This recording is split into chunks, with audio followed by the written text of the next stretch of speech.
Hello and welcome back to the Undercurrent Stories podcast, where we dive deep into the hidden depths of our world, one fascinating guest at a time.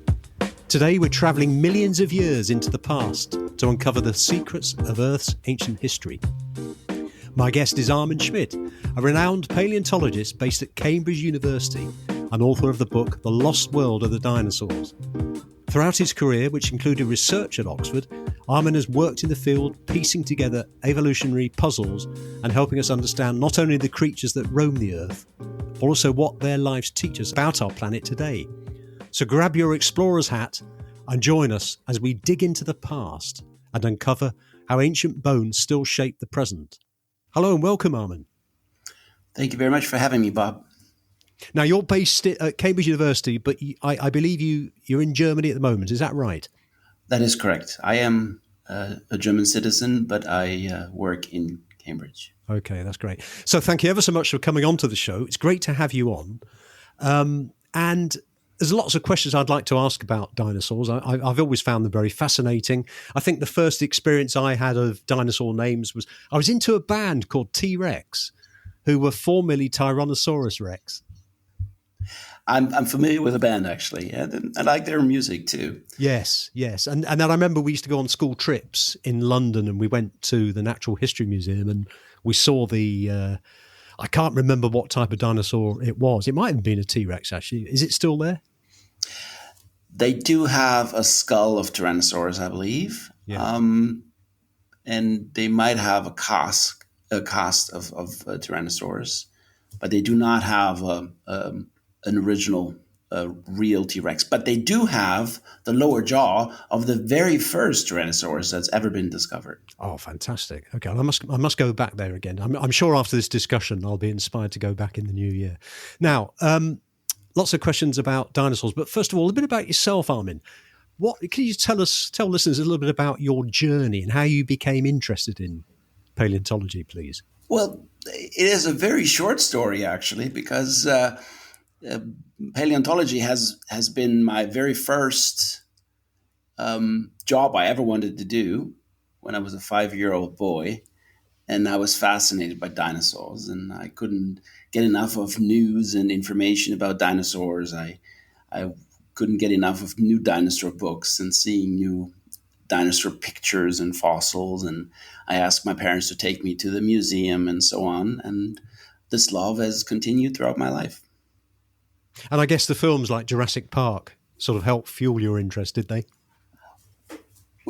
I would like to say yes, but I'm a little bit older than the movie, so I was already in my 20s when the first Jurassic Park came out. So the path has already been paved before that. But it supported my desire to become a paleontologist. Most of us have an idea of what a dinosaur is. It's a very, very big creature. What is the definition of a dinosaur? So dinosaurs are a certain group of reptilians that belong to a greater group, which is called the archosaurs.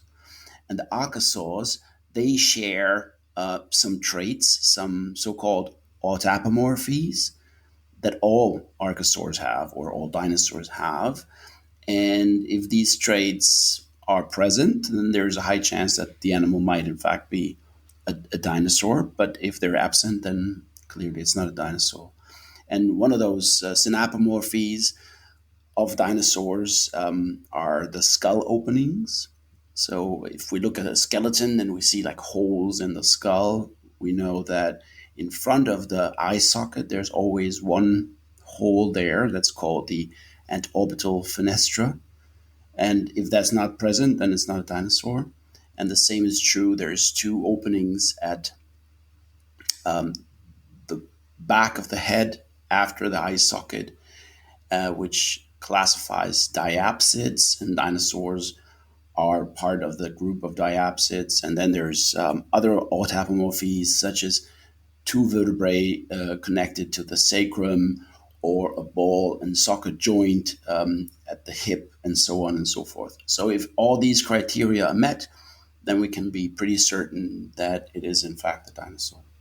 Thank you. One thing that I find fascinating is the sheer size of some of these very large animals. I mean, we all came from the sea. What made the dinosaur a dinosaur? When we look at the evolution of vertebrates, as you say, there was a group that's called the Sarcopterygians, and they were the first to emerge from the water, and they had four limbs, and they could walk on land briefly, but they were still restricted to areas close to the water because they had tadpoles, and so they could not procreate without water.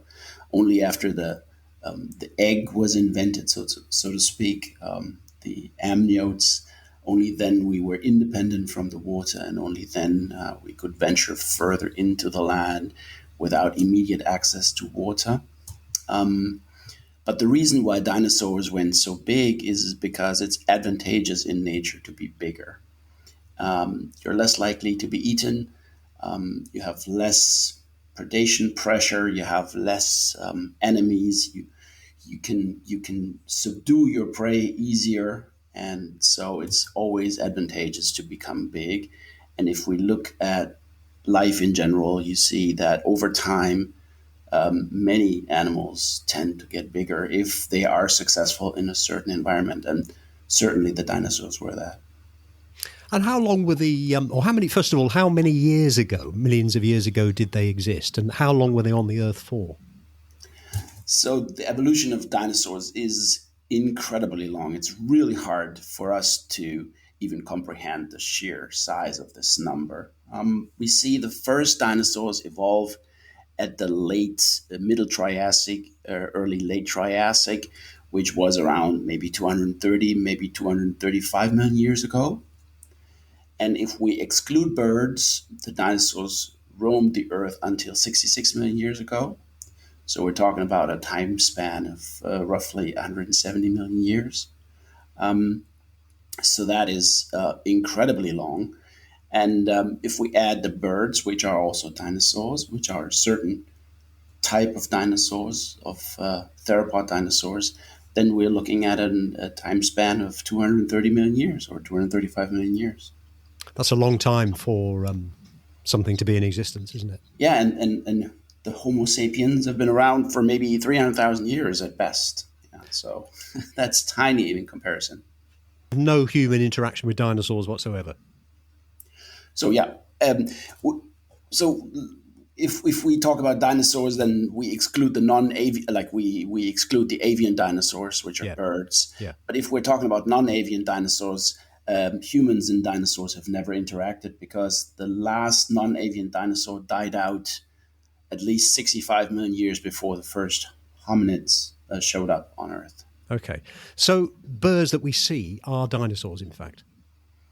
That's correct. That is a special kind of Maniraptoran dinosaur that managed to survive the end Cretaceous mass extinction event, but all their close relatives, they all died out. And are we able to, obviously we get the bones from dinosaurs on some of the digs that you have in the research, but when we think of them sort of with scales on them. How do we know that? We do find both. We find feathers or imprints of feathers in fossils, but we also find imprints and real scales in dinosaur fossils. And so we know that some dinosaurs did have, in fact, feathers, and others, they had scales. And if we look at the evolution of dinosaurs, it becomes clear that at some point, the theropods, the meat-eating dinosaurs, started to evolve the feathers that we see in birds today. But other dinosaurs, such as the long-necked dinosaurs, the so-called sauropods, they never evolved feathers because they were just too big, and they had a problem not of being warm in the winter, but quite the opposite. They were in danger of overheating, and if you have a thick plumage, then this actually is disadvantageous if you want to shed heat. So they could not grow feathers. And if you look at the very largest meat-eating dinosaurs, such as Tyrannosaurus, which belonged to the group of Tyrannosaurids, they did not have feathers either. But we believe that their ancestors did, in fact, have feathers. And only over time, once they became bigger and bigger, they could not keep their plumage, but they had to get rid of it. And so they secondarily evolved scales from feathers, which is really fascinating. What was the purpose of feathers? Yeah, so feathers have a multitude of functions. At the very beginning, they were used for insulation to keep the dinosaurs warm, which were still fairly small at that time. And also, there was a cooling event at the end of the Triassic. And so, dinosaurs were able to venture into areas that other animals could not reach because they did not have this insulation. Another effect of feathers is actually a display factor. So, if we have feathers, or if dinosaurs or birds have feathers, they can have a colorful plumage, and they can attract mates, and also they can have display colors or camouflage colors to make them less visible for predators or make them more attractive for their mates, or even to warn other animals of their potential danger. What parts of the world did dinosaurs exist? So we found dinosaurs all over the world. We find dinosaurs on every continent and almost every country in the world. So we can go to the most remote places such as Antarctica or the Gobi Desert or the Sahara Desert, or even the tundra of Siberia or Canada, and we find dinosaurs there, and we find dinosaurs in on the North American continent, or South America, Europe, Africa, all over the place.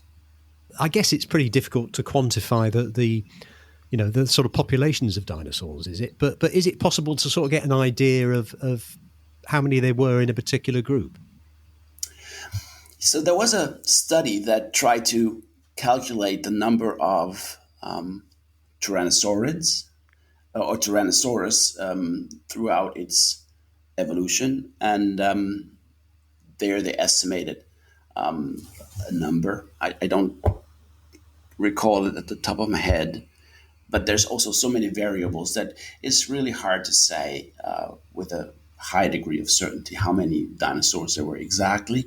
But what we do know is that dinosaurs were very abundant. We know that dinosaurs laid eggs, and we know, at least from long-necked dinosaurs, that they laid eggs 2 or maybe even 3 times per year. Wow. And they had sometimes clutch sizes of up to 30 eggs per clutch. And so we know that they became sexually mature in the second decade of their life, maybe at around 15 or 18 years of age. And then some of them could live up to 60 years, and they would lay eggs. Wow. Throughout this time. So some of those dinosaurs may have had thousands of offspring, but at the same time, we also see that the mortality rate of dinosaurs or young hatchlings was very, very high. First of all, there were like small predators that were feeding on eggs or hatchlings, and also mid-sized carnivores that were hunting smaller dinosaurs. And only after they reached a certain body mass or a certain height, then they were less likely to be eaten. So that's also a reason why it's advantageous to be big, because if there's a predator that's bigger than you, then it's very likely that you become their food source. And we've often seen pictures and drawings and paintings of flying dinosaurs. What was the largest flying dinosaur? So when we're referring to flying reptiles, usually that's not dinosaurs, because like the Pteranodon or Quetzalcoatlus, those are so-called pterosaurs, and they're very closely related to dinosaurs. They're also archosauromorphs, but they're not real dinosaurs. If we look at flying dinosaurs, then we're actually referring to birds. Okay. But the largest flying reptiles, such as Quetzalcoatlus, they could have wingspans up to 12 meters. And we believe maybe there's some some flying reptiles from Romania that were even larger than that. And as a paleontologist, do flying reptiles, are they within the scope that you study? Well, they're certainly interesting, but I try to focus on one particular aspect at a time. And right now I'm researching on dinosaurs exclusively. And what about dinosaurs in the sea? Are there any dinosaurs that live in the sea? So I say now, were there any that lived in the sea? Yes. Again, it is a misconception which stems from children's books mostly, that there were actually marine dinosaurs. There's no such thing as a fully marine pelagic dinosaur. All the creatures that lived in the ocean during the time of the dinosaurs were either ichthyosaurs or plesiosaurs or mosasaurs, and they all belong to different groups of reptiles, but they're not dinosaurs specifically. Okay. You mentioned earlier on about what they ate, and they ate meat. Did they all eat meat, or were there some vegetarians amongst them? So yeah, no, when we look at the earliest dinosaurs, they started out as meat eaters. All the very first dinosaurs, they were meat eaters, but then some of them became omnivorous, and from those omnivorous dinosaurs evolved the so-called sauropodomorphs, which later became the sauropods, the long-necked dinosaurs, and then they all became vegetarians. So they were plant eaters, herbivores. And then there's also the horned dinosaurs, or the tail club dinosaurs, or the spike tail dinosaurs. They were all herbivores. And then there's the duckbill dinosaurs. They're also all herbivores. The only meat-eating dinosaurs that we see are the so-called theropods. Hi, it's Bob here. Just a quick interlude. Hope you're enjoying this episode. And if you would like to hear more interesting interviews, we have over 120 episodes to date with many fascinating guests talking about a wide variety of topics, which include music, history, philosophy, fitness, food and drink, adventure, contemporary culture, and many, many more. I'm sure there's something that you'd really enjoy. So all you need to do is just visit undercurrentstories.com or search Undercurrent Stories in any of the podcast platforms. And now back to the show. And how long ago were they? I know there was an asteroid that hit the Earth, but how long ago did that happen? So the asteroid struck Earth around 66 million years before today, and it crashed into the ocean shortly off the coast of the Yucatan Peninsula in Mexico. And that sealed the fate of the dinosaurs. Is there any way of sort of knowing what sort of damage that asteroid caused? Yeah, so we know that the asteroid must have been the size the size of Manhattan, about 10 kilometers in diameter, and it crashed into the Earth at an incredible speed, causing earthquakes, tsunamis, wildfires, and even caused all the surrounding material to melt. And then there was a hailstorm of molten glass that came down. Wow. Even hundreds, if not thousands of kilometers away from the impact itself. And so it was a devastating catastrophe that wiped out billions of dinosaurs right on the spot. But only later, because of the debris that went into the atmosphere and darkened the clouds and prevented sunlight from entering the Earth's surface, only then all the plants died, and then the rest of the dinosaurs basically froze to death or did not find enough food over the next couple of months and maybe years, and then they died out within maybe a few months or a few years after the impact, the rest of them. I wonder what would have happened, what Earth would be like today, for example, if that asteroid hadn't hit Earth. It is really hard to speculate because there's so many factors that we have to consider. But if I had to guess, I'd say that the dominant species on Earth would probably still be some dinosaurian ancestor, because dinosaurs were very successful in surviving catastrophes. And while it sounds counterintuitive because they died because of a catastrophe, they were able to survive other mass extinction events and actually came out on top and even prevailed and were stronger after each catastrophe. So they were very highly adapted and they were very successful in occupying all kinds of ecological niches. And so I'd say if there's had not been an impact, then they might still be around.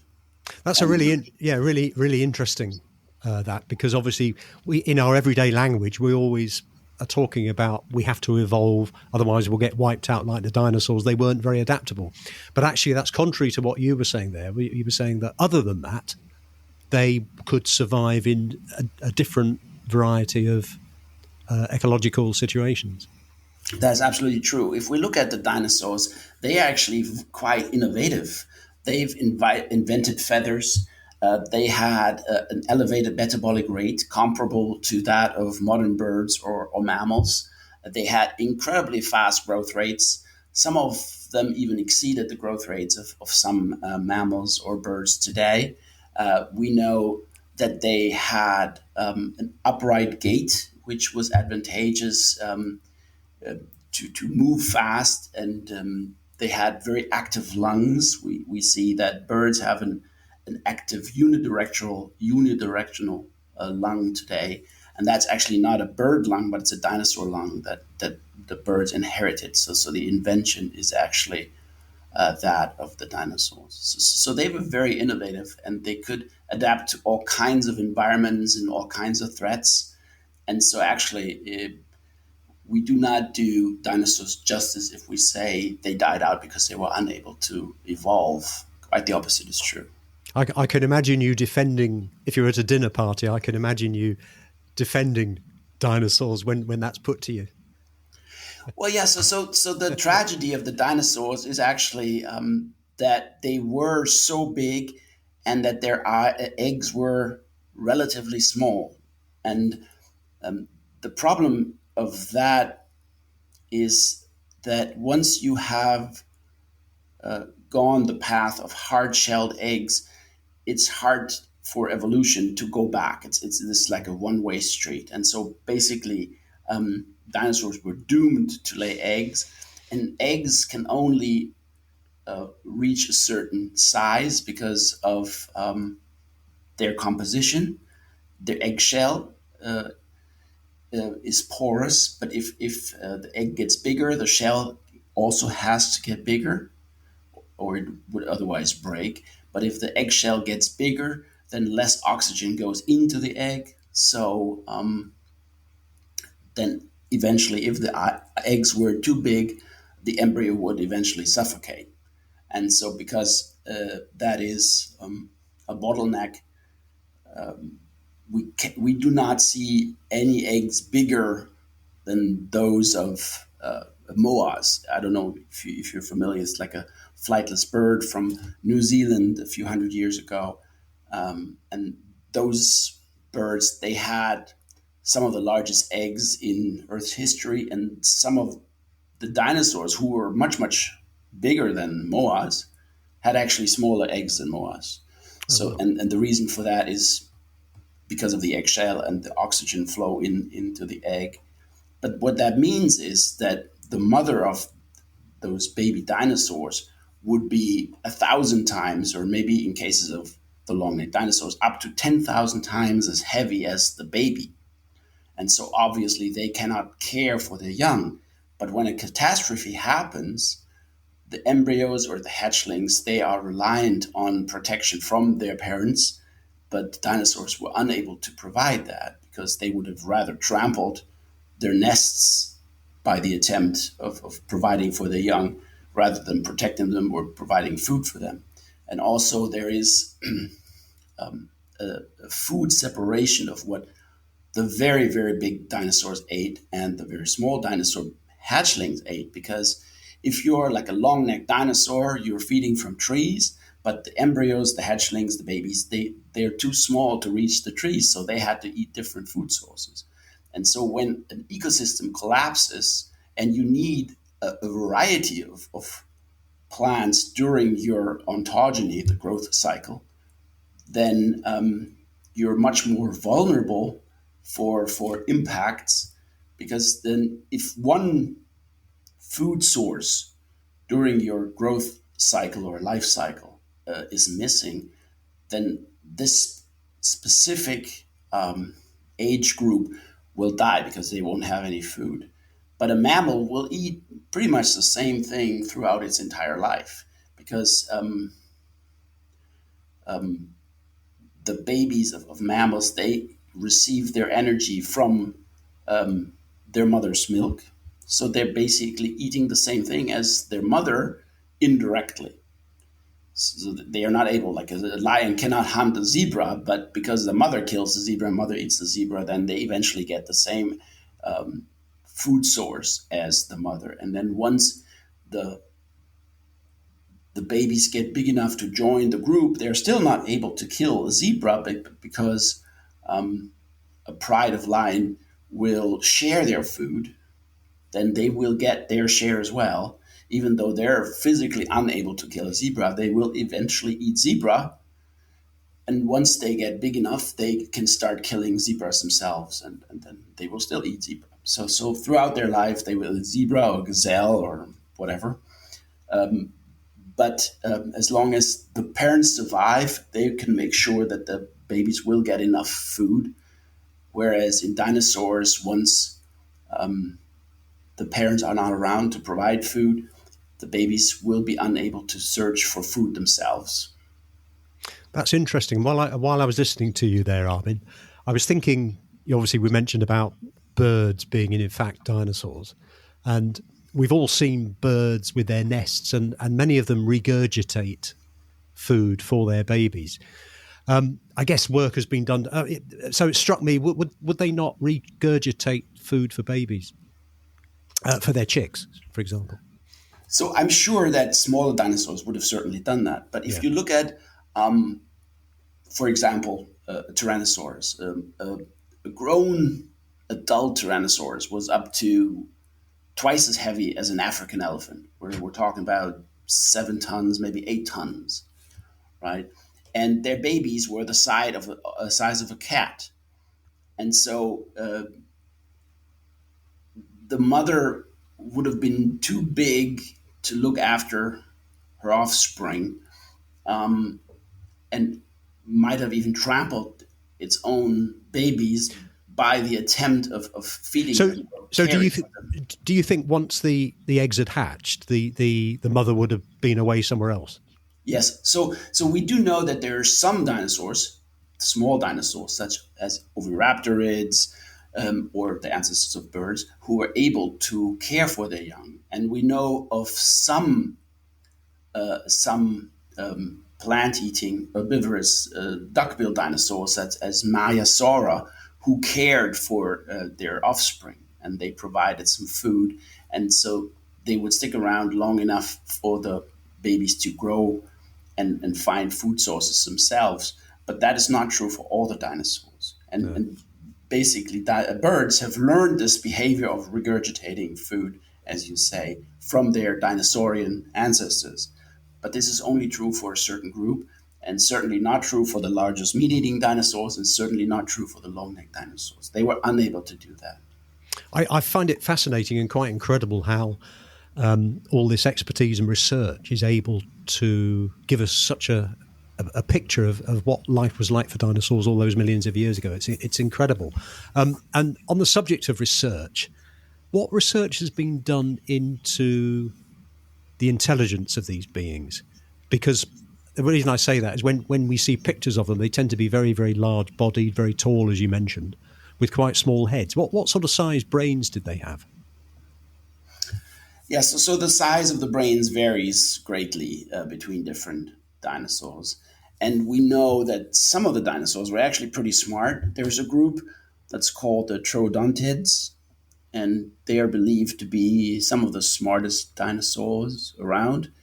And if you measure the brain cases, the cavity in their hind brain, then those are fairly large, and the encephalization coefficient, which means the size of the brain relative to the body mass, is also comparable to that of some mammals and some birds. So they were pretty smart. But obviously, if you look at Stegosaurus, is notoriously well known for having a very tiny head and a very large body, and the same is true for large, long-necked dinosaurs. They were probably not very smart. And did they? Is there any evidence to say that to suggest that they kept by themselves all the time, except in the when they mated, or did they work in packs or groups when attacking herds of zebra or anything like that? We do know from some dinosaurs that they were living in herds, and we know from some dinosaurs that were solitary. So a good example of dinosaurs living in herds are the before mentioned Edmontosaurs or the duckbill dinosaurs like Maiasaura. They lived in herds, and we know from horned dinosaurs, ceratopsians, such as Triceratops or Pentaceratops or Pachyrhinosaurs, that those animals lived in herds. But we also know from some meat-eating dinosaurs, such as Allosaurids, and I believe even Albertosaurus, which is a close ancestor, close relative to Tyrannosaurus, that they lived at least for parts of their life in herds or in packs or in prides. But we know, for example, that Tyrannosaurus was a solitary animal and probably only met other tyrannosaurs for mating. I'd like to move on to research. How has paleontology research evolved and changed over the years since it first begun, Armin? When we look at the first dinosaur discoveries, which actually happened in the UK, and just this year is the 200th anniversary of the description of the very first dinosaur, which is Megalosaurus, which was described in 1824 by William Buckland in Oxford. So when we look at the first dinosaur discoveries and the first descriptions of dinosaurs, this is basically somebody stumbled upon a fossil and they showed it to some professor at some university and they say, look what I found. And then it laid there for some years, and then they were discussing with colleagues, and then eventually they decided to write a paper about it and say, this is fascinating, and this is the biggest fossil we find of a reptile so far. And so it was basically a collection of curiosities or or odd things. And then there was this arms race, if I may say so, of Othniel Charles Marsh and Edward Drinker Cope in the 1870s in the US, where two former friends and colleagues turned into rivals, and they were trying to outcompete each other, and they were trying to find more fossils than the other person and find bigger fossils than the other person. And they were actually sabotaging their work and making a mockery of the academic work of the other person. So, but that's not how it's done today. Today, we know the places where we can find fossils. And sometimes we do have certain questions that need to be answered. And we're looking specifically at a certain outcrop or a certain place where we hope to find the answer. So, for example, we do not know exactly the origin of the ratites, the flightless birds. So we're trying to find a place that will give us clues about what happened at the very beginning of the evolution of ratites, for example. Or we know that ichthyosaurs, those marine reptiles that lived from the earliest the Triassic up to the Cretaceous, we know that they had terrestrial ancestors, but we do not know exactly what those ancestors look like. So we're trying to find places that will give us clues about who their ancestors were. Or we look at, for example, the long-necked dinosaurs, we know that Earth consisted of one supergiant supercontinent called Pangaea, which broke into two pieces at the end of the Triassic. And then all of a sudden, the dinosaurs, which were more or less the same across the world, started to evolve into different directions on the northern hemisphere and the southern hemisphere. And so we want to understand what happened in the southern hemisphere because we know exactly what happened in, for example, North America with the long-necked dinosaurs. They eventually disappeared, and there was only like an insular population in what is today Texas. But with the exception of these Texan long-necked dinosaurs, they died out at the end of the Jurassic, being replaced by more advanced herbivores such as the ceratopsids, the horned dinosaurs, or the ankylosaurs, the club-tailed dinosaurs, and so the ecosystems of the long-necked dinosaurs disappeared. And so we try to answer what happened in the southern hemisphere because we know that all the way up until the end of the Cretaceous, when the asteroid killed the dinosaurs, we know that they existed in the southern hemisphere. So the story is very different, and we do not see as many ceratopsians like the horned dinosaurs in the southern hemisphere. So we want to understand what happened and what led to the extinction of the long-necked dinosaurs in the northern hemisphere, whereas we have a survival up to the very end in the southern hemisphere. And so that research, I mean, a couple of things that I sort of was thinking about as you were talking there was, firstly, how do you decide upon a particular area from a logistics point of view that you're going to go for? And is it a case of digging? Nowadays, we try to answer a scientific question. And then we look at the map, at the geological map, and we try to find places that have the exact right age where we could hope to find fossils that will help us understand this specific question. And then we travel to this particular place and we try to find fossils. And then if we find these fossils, then they will help us understand what the specific scientific question was. Bearing in mind they came out of existence 50 million years ago, how deep would you have to dig to find fossils?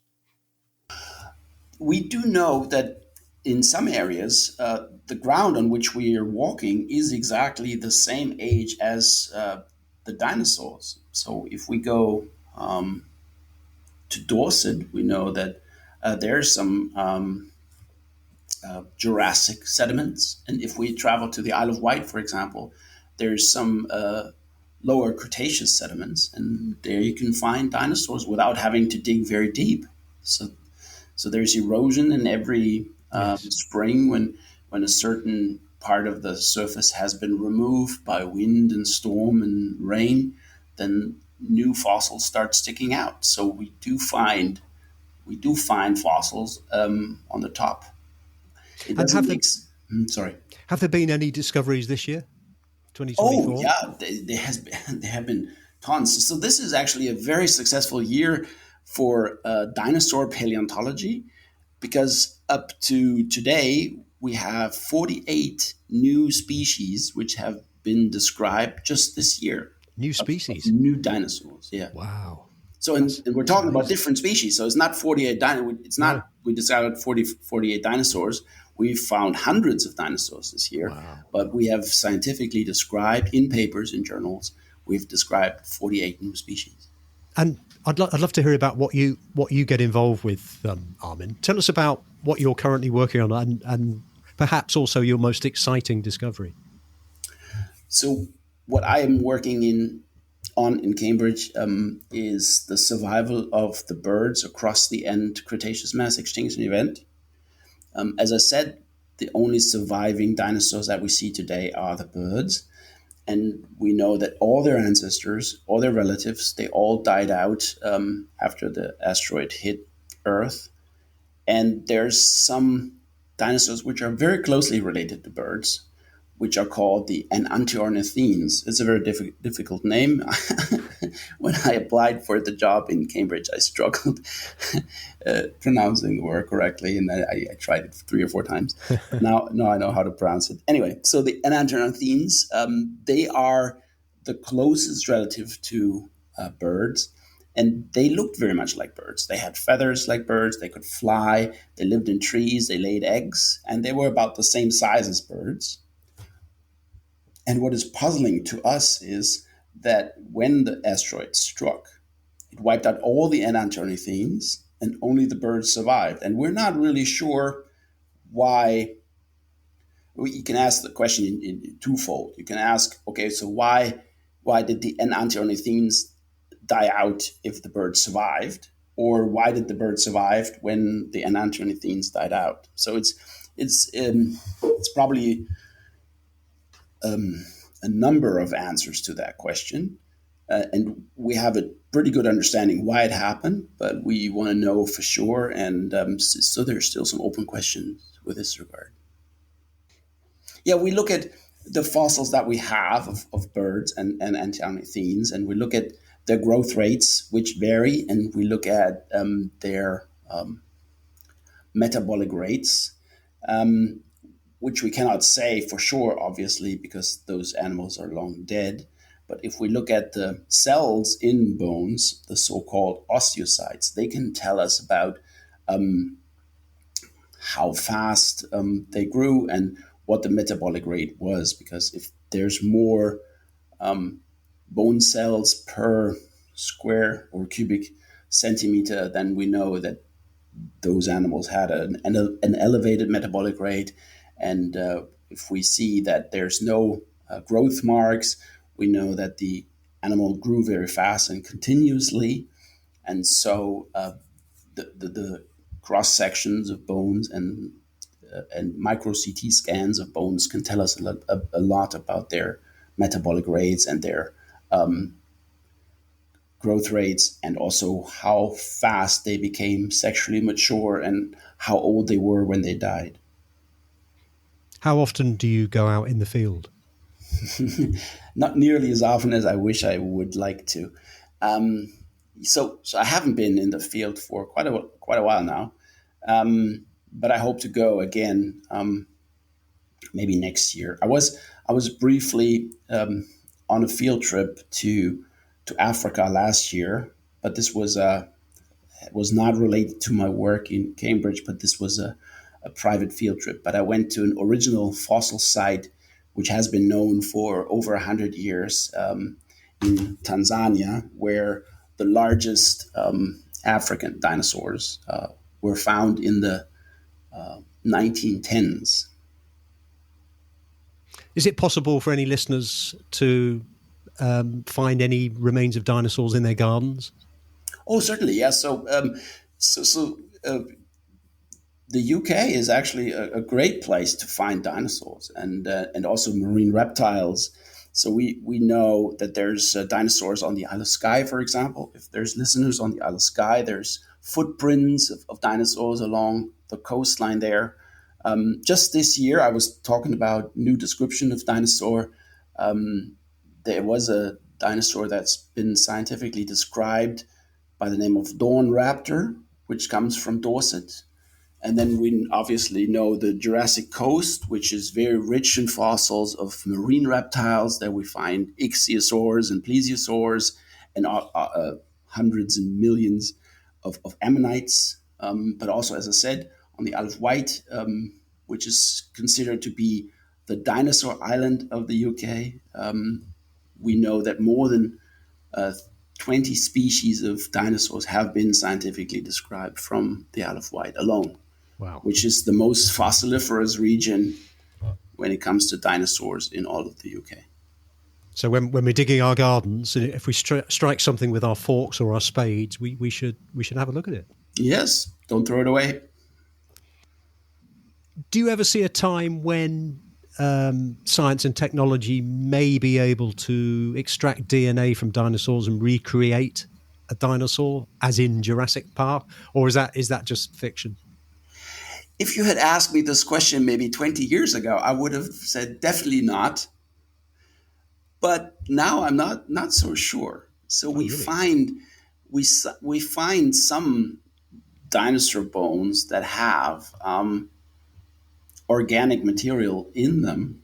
Um, I wouldn't go so far to say that it is sufficient to find DNA, and probably the DNA is destroyed, but you never know. Mm. Maybe one day there's this insane one in a million fossil find that will reveal some DNA, and we find dinosaurs in amber today. So there's fossil finds from Myanmar in Asia, where's where there's tiny hatchlings of the previously mentioned enantiornithines and feathers of dinosaurs, and they may or may not contain fragments of DNA. I'm looking forward to reading your book. I haven't had a chance to read it yet because I think we only sort of spoke to each other yesterday. So, but I will be looking forward to reading it. What can you just tell listeners what they can expect from the book? Yes, so the book follows basically three threads. One being sort of a walkthrough of the earliest evolution of dinosaurs up to their demise 66 million years ago. So it follows a geochronological order. But the second thread is basically the science behind what we know or why we know what we know. I think it's always very important for people who are not part of the science community to understand that science is not something that's carved in stone. And as a child, I was always wondering, like, how scientists knew what we knew, because, as you say, most people think, okay, you find a piece of bone and then you can deduce anything you want from this piece of bone, which is not true. This is a process, and we stand on the shoulders of those who came before us, and only from the research that others have done we can use that information and come up with new ideas and new hypotheses. And now we have new methodologies or new machines and new devices and more powerful computers to test hypotheses that were unable to be proven earlier, right? And so this is like the second thread of the history of science when it comes to dinosaurs. And the third thread is basically recounts of my personal adventures and what I experienced in the field and what I found, and how I met my idols too. So there's a lot of people I admire, and so I was very fortunate to work with some of them, and so I was happy to meet all these people. And the paleontological field is fairly small. There's Yeah. maybe 3,000 professional paleontologists across the globe, and if you're around for long enough, you will meet them eventually. And so it's always great to learn from these idols I have, and I've been very fortunate to work with some of the greatest in my field. Excellent. And if we've got any listeners who have been considering an academic career in paleontology, what advice would you give them? I think the most important quality that you need to have as a paleontologist or as a scientist in general is curiosity. If you're a curious person, then this is a good prerequisite. You need to be curious. If you want to understand the world, if you want to know what's going on, if you have this natural sense of wonder and amazement and fascination about nature and science, that's a good thing. So if you do have that, and if you like dinosaurs, then the second quality is maybe to have an interest in reading. Yeah, you need to read a lot because there's so much to understand before you really go in the field and start your own research. But then also you need to like to hike or like to collect things. You have to like to look at things, and then there's many good universities in the United Kingdom where you can study paleontology. So England is one of the best countries to study paleontologies, in fact. Where can people find out more about you and your book, Armin? So the book was published by HarperCollins and their daughter, Hanover Square, and you can find it online on all the online bookstores such as Amazon or Barnes and Nobles and the typical place where you would buy a book. The book is called The Lost World of the Dinosaurs. And I think if you Google that in combination with my name, it will pop up immediately. So the book is available not only as a print, it's a hard copy, but you can also listen to it. There's an audiobook available, and there's also a Kindle version, a digital book that you can get.